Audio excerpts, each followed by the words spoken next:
Thanksgiving, everybody. I'm Allie, and this is the Why in Our Chat vlog for Thursday, November 27th. We have a short week this week. Thursday was no show, and Friday is an encore presentation repeat. So I thought, hey, why not just go ahead and talk about the show now? So I thought that I would just start out with a really obvious question for you guys. This is my question of the week. Did Victor Newman kill Walter Palin? And it's something that is kind of in the back of our heads, but I wanted to really bring it to the forefront because I'm curious to know what you guys are thinking about that. I personally think that Victor killed him. I mean, Victor gave his speech this week, I think it was on Monday, to Michael Baldwin, his version of the story. And his version was very matter of fact. It was, we were on the boat, the damn thing went down, I made it to shore, and he did not. And that's all fine and good. You know, we understand that, Victor. That's not really the question. The question is, why were you on the boat with Walter Palin in the first place? Because, of course, we don't want to believe that Victor killed anyone, and we know that he's being falsely accused with this whole diary thing, so it's easy to fall into this, no, maybe he didn't do it trap. But I'm sorry, I think Victor killed him. We know the truth. We know that Victor was sitting in a bar for weeks in Mexico waiting for Walter Palin to come. He went to this resort town where he knew that he was. He waited around. As soon as he found out that Walter was going to go out and rent a boat, he pretended to be some kind of assistant for the boat so that he could get onto it and kill the guy. That's my opinion. I'm curious to know what you guys think. I mean, if there are any theories out there as to how it's possible that Victor didn't kill him, maybe he just was going to go onto the boat and just talk to Walter. That was his plan the whole time. They were going to have a nice fishing trip together, the man that killed his wife and his unborn child. If you guys have any other theories on that, I would definitely love to hear them.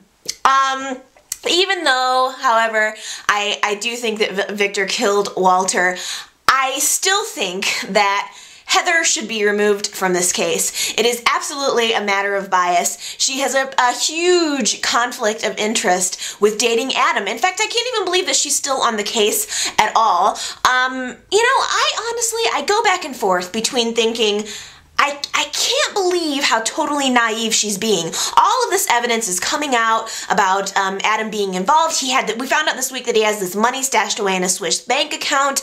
All of this information is coming up, and Heather she's pushing it down in her head. She's consciously avoiding it, not wanting to talk about it. So there's a part of me that thinks, I can't believe that she's being this naive, but then there's this other part of me that just feels so sad for her because she is getting played by Adam. I don't know if it was Adam's intention to become engaged to her before the whole diary situation came out so that she wouldn't be able to prosecute him or so that she wouldn't be as onto him. I don't know if that was part of his plan or not, but she is getting duped here, and it definitely does make me sad. I'm actually wondering, especially on the heels of all of these daytime cuts, and thank you guys also, by the way, for helping make me feel better about the whole Days of Our Lives, Marlena and John thing. It's not going to happen to us, I've decided, but it is kind of making me wonder if maybe Adam and Heather will be leaving the show sometime soon. Just because we know that Victor isn't going to get convicted, the diary is going to get debunked, Heather is going to lose this case, a major case against Victor Newman for the second time. She's probably going to be completely decredited in her community because she overlooked the fact that it was Adam that was involved. I think that Adam is definitely going to get caught. So what I'm kind of wondering is maybe Adam and Heather will end up kind of fleeing to Europe as part of Adam's plan, and maybe they will end up leaving the show, because I really don't see any other way that this is going to go down. Victor's not going to get convicted. I think that the whole thing is going to get pinned on Adam, because we also know that there's no way that Jack is going to get caught. Jack may lose his wife in this whole mess, but he's not going to get caught. He's not going to get caught for forging the diary, I don't think. Anyway, so meanwhile this week, Victor summoned Nikki to come visit him at the jail. We had high hopes, I had high hopes, Nikki had high hopes, but no, Victor basically wanted to see her so he could be horrible to her. He accused her of working with Adam to forge the diary. That doesn't make sense. And I don't think that Victor thought it made sense. Of all of the people to help Adam with this scheme, Victor knows that it wasn't Nikki. And the whole time I was watching that scene between Nikki and Victor, and the fact that he let her just yell at him and scream at him, and he was as horrible as he was to her, made me think that Victor didn't think Nikki was involved in it at all. I think that he almost just kind of wanted to be mean to Nikki so that she would stop caring about him. Because Nikki, for all of the things that she is, the number one thing that she is a fool for Victor. She has time and time again put herself in harm's way to protect him. And I think he knows that. I think he kind of has come to realize it. And in my opinion, he was so mean to her and was accusing her of that because he wanted her to move on. Paul and Nikki did the nasty. My reaction to Paul and Nikki having sex this week, it was so weird. It was so mixed because I'm watching the screen and I'm thinking, oh, ooh. It was like, and there was a brief moment of, oh, and then it was, ooh. I mean, can you imagine having sex with Paul? I like Paul. I'm a Paul fan, but I don't want to think about Paul having sex. That's very mean. I'm sorry, but you know, I think that Paul has loved Nikki for a very, very long time. But Nikki was very quick the next morning to say to him, let's not try to define this. I think that probably Paul loves Nikki a whole lot more than she loves him. But you know, maybe it's good for her to get involved with him at this time. I'm not so sure that this is going to end up being a good deal for Paul. I mean, Nikki definitely needs somebody to lean on, but you know, as far as Paul is concerned, I don't think this is a good time for him to get involved with her. She's kind of a mess, and we all know that she still loves Victor, and it's probably only a matter of time until those two get back together again. So, I mean, you know, it's always the Victor and Nikki dance. Once Victor is out of jail, it'll probably be a whole different story. So, I mean, I don't even know.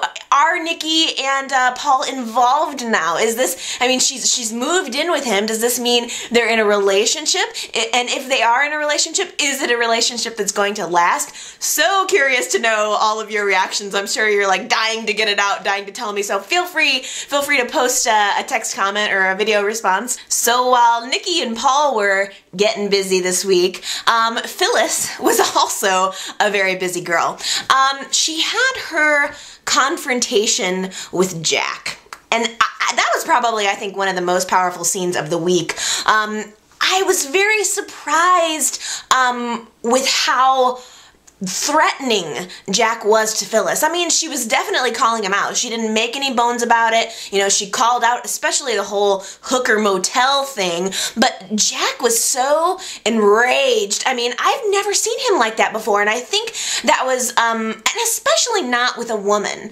And you know, and him and Phyllis, you know, for as much of a tumultuous relationship as they have had, I've never heard Jack talk that way to Phyllis or to any other woman. And I really feel like that was the first time that I have ever felt afraid of Jack. Like Jack, you know, is somebody who could cause some harm to her. I mean, I know that's kind of crazy, but I think that Jack would get rid of Phyllis in a heartbeat if she was standing in his way of getting what he wanted. So I don't know. I'm not sure who's gonna one up the other with the Phyllis and Jack thing. For the second part of Phyllis's plan, she decided to go to old Bradsky.